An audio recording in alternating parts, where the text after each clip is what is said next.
Viewers, पिछले video में हमने संतोष जी के साथ प्राचीन भारतीय सिक्कों के बारे में जानकारी हासिल की। इस एपिसोड में भी हम इस सफ़र को आगे जारी रखेंगे और संतोष जी हमें प्राचीन भारतीय सिक्कों के बारे में और अधिक जानकारी देंगे। तो हमारे साथ वीडियो में लास्ट तक बने रहिएगा, क्योंकि संतोष जी आज के एपिसोड में हमें चमड़े के सिक्कों के बारे में बहुत सारी रोचक जानकारी भी देंगे।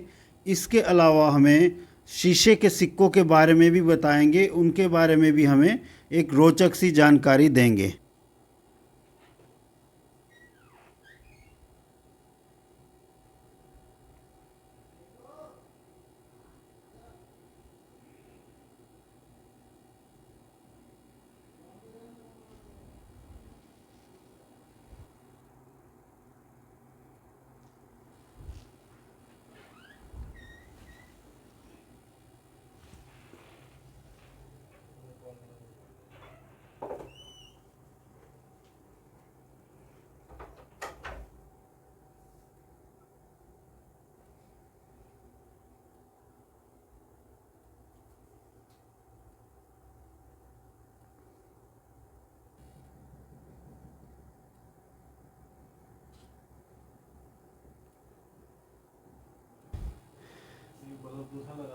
कोई बात नहीं, छोड़ो। लगाना तो लग जाएगा, धुंधला ना रह जाए ना। की कलाकृतियाँ हैं जो संतोष जी की कलेक्शन में है। नटराज की मूर्ति है, हॉर्स है, बैलगाड़ी है, गौतम बुद्ध की, धूपदानी और ये अपनी, ये क्या धूप, ये धूप की है ना। बहुत बढ़िया जी भाई साहब, बहुत अच्छा है आपका कलेक्शन।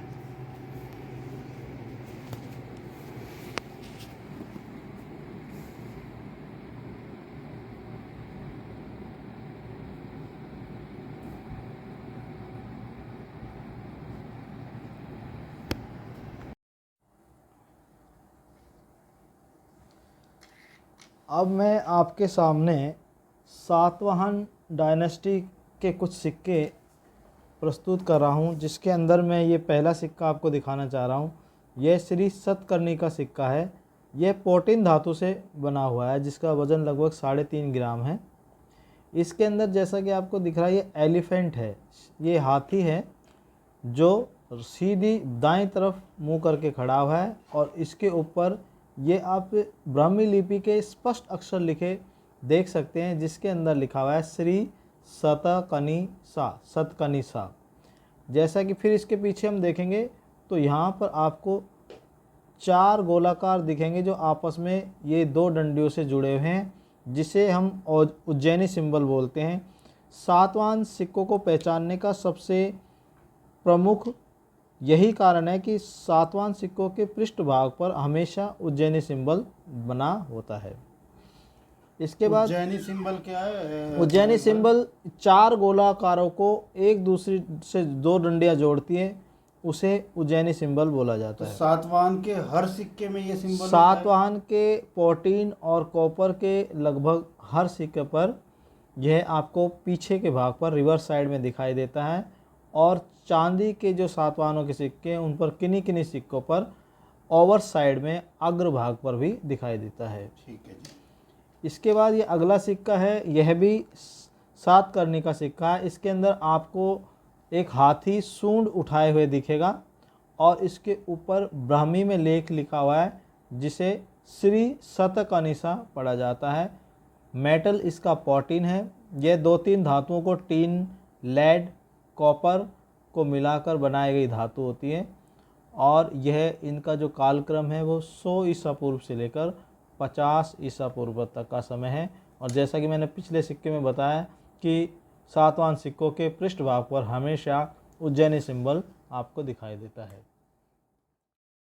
इससे पहले जो आपने सातवाहन का सिक्का दिखाया था, उसका क्या प्राइस ये होगा? जो सतकनिका के सिक्के हैं जो बहुत यातायात में पाए गए हैं, तो सतकनिका का सिक्का है जो लगभग 1500 के आसपास है कंडीशन के हिसाब से। उसके अलावा जैसे मैं एक सिक्का आपको अभी और दिखा रहा हूँ, यह सातवाहन डायनेस्टी के एक रूलर थे जिनका नाम था पुलुमावी। पुलुमावी का सिक्का है। यह भी 14 का लगभग 2.5 ग्राम का सिक्का है और इसके अंदर वही चीज़ आपको दिख रही है, एलिफेंट सूंड उठाए खड़ा है और इसके ऊपर उस शासक का नाम लिखा है जिसे श्री पुमाविसा पढ़ा गया है।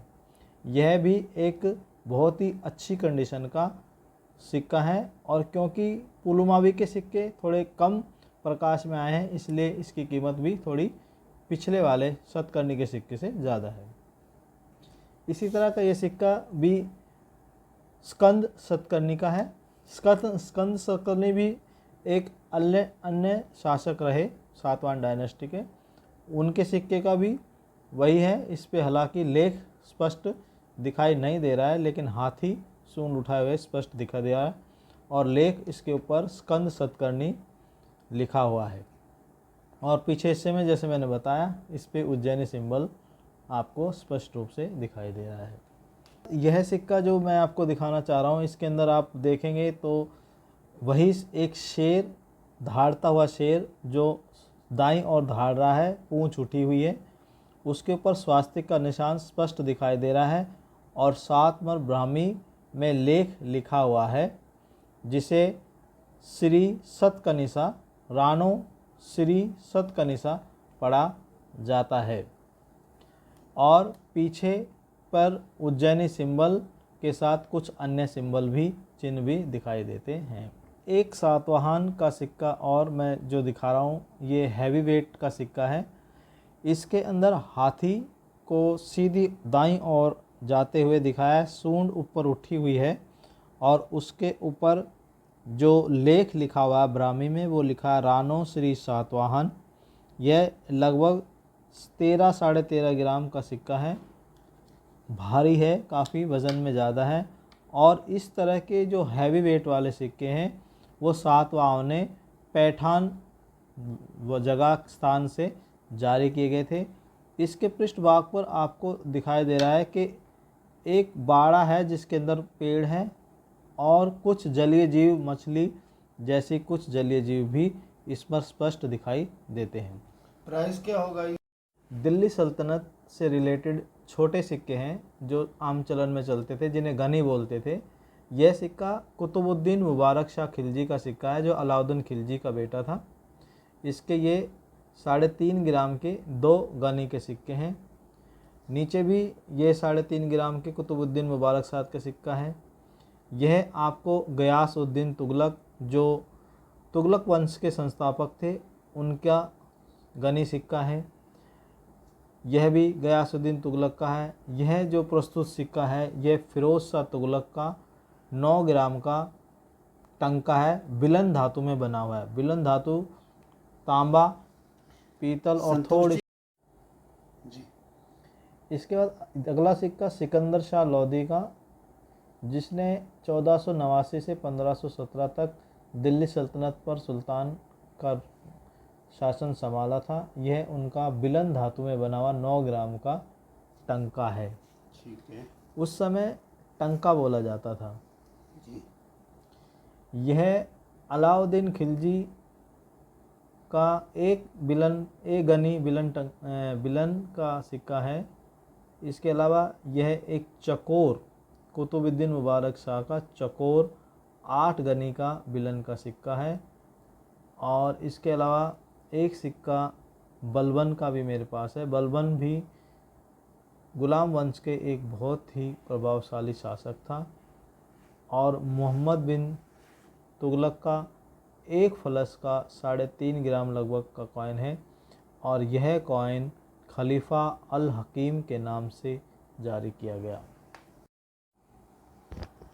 यह इल्तुतमिश का सिक्का है जिस पे पर्शियन लेख लिखा हुआ है। यह सिक्का जो आप देख रहे हैं इसके अंदर बैल बना हुआ है और इस पर गोलाकार में नागरी लिपि में श्री महमद शाम लिखा हुआ है। श्री महमद शाम कौन थे ये? महमद शाम मोहम्मद गौरी को कहा जाता है। मोहम्मद गौरी इसलिए कहा जाता है क्योंकि वह जिस जगह से राज आया था वह जगह का नाम गौर था, इसलिए उसे गौरी कहा जाता था। यह नीचे सिक्का है जिसके अंदर एक सीढ़ी नुमा कुछ आकृति है और उसके नीचे महमद और नीचे बैल की आकृति बनी हुई है। संतोष जी, ये जो सातवाहन ने शीशे के जो सिक्के बनाए थे उसके बारे में आपको कुछ नॉलेज है, थोड़ा बताएंगे उसके बारे में? सातवाहनों का जैसे कि हम प्रदेश मानते हैं कि महाराष्ट्र, कर्नाटक, आंध्र, ये वाला क्षेत्र था, साउथ का पठार का क्षेत्र था जहाँ पर सातवाहनों की उपस्थिति पता चलती है। उस क्षेत्र के अंदर उस समय लेड, जिसे शीशा बोलते हैं हिंदी में, वो आसानी से उपलब्ध होने वाली धातु थी और आसानी से उपलब्ध होने वाली धातु होने के कारण ही सातवाहनों ने या उसके बाद अन्य वंशों ने भी शीशे के सिक्के चलाए। और सर, जो एक चमड़े के सिक्के की बात आती है कि हुमायूं ने चमड़े का सिक्का चलाया, तो उसके बारे में मैंने कुछ हिस्ट्री सुनी है, उसके पीछे की स्टोरी।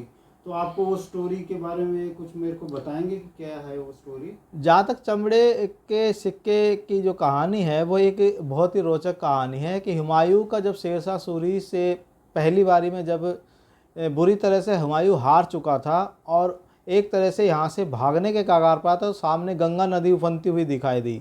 घायल अवस्था में हुमायूं का नदी पार करना असंभव था। उस समय एक बिस्ती ने, जो चमड़े की मशक बनाता था, उसने उनको वो गंगा नदी, हुमायूं को गंगा नदी पार कराई। जब अपनी जान बच गई तो हुमायूं ने उस बिस्ती से कुछ मांगने को कहा, तो बिस्ती ने बोला कि मैं महाराज कभी समय आएगा तो मांग लूँगा। जब हुमायूं गद्दी पे बैठा तो उसने उस बिस्ती को याद किया और उसे अपने दरबार में बुलाया। दरबार में बुलाने के बाद में उससे कहा कि भाई तुम्हारी जो इच्छा है वो बताओ। तो उसने, बिस्ती ने बोला कि मुझे एक दिन का बादशाह बनाया जाए। और उस बिस्ती के कहने पर हुमायूं ने उसे एक दिन का बादशाह बना दिया और उसने बादशाह बनने के बाद बिस्ती ने आदेश दिया कि चमड़े के सिक्के मेरे नाम के चलाए जाएं। और आदेशों का पालन हुआ। एक दिन के लिए चमड़े के सिक्कों का प्रचलन हुआ और एक दिन के लिए उसे बादशाह बनाया गया और बाद में वो चमड़े के सिक्के वापस ले लिए गए। ये तो बहुत रोचक जानकारी है भाई साहब कि मतलब हुमायूं ने भी किसी को एक दिन का बादशाह बनाया था क्या? हाँ, ये बिल्कुल ऐतिहासिक बात है। भारतीय इतिहास में सिक्कों को 3 हिस्सों में बांटा गया है। ईसा पूर्व 6वीं शताब्दी से लेकर 1000 ईस्वी तक प्राचीन भारतीय सिक्के कहलाते हैं। 1000 ईस्वी के बाद से लेकर मुगल काल तक मध्यकालीन भारत के सिक्के कहलाते हैं। और अंग्रेज़ों के ब्रिटिश इंडिया से लेकर आज तक के जो सभी कॉइन हैं वो मॉडर्न इंडिया कॉइनेज के अंदर आते हैं। और इनके बीच बीच में भी फिर अलग भाग किए जा सकते हैं, जैसे मॉडर्न इंडिया के अंदर ब्रिटिश इंडिया, रिपब्लिक इंडिया। और मध्यकालीन भारत के अंदर हम सल्तनत काल को और मुग़ल काल को दोनों को अलग अलग कर सकते हैं। और इसी प्रकार से हम कालक्रम को, जो प्राचीन सिक्कों की जो समयावधि है, उसको भी बांट सकते हैं।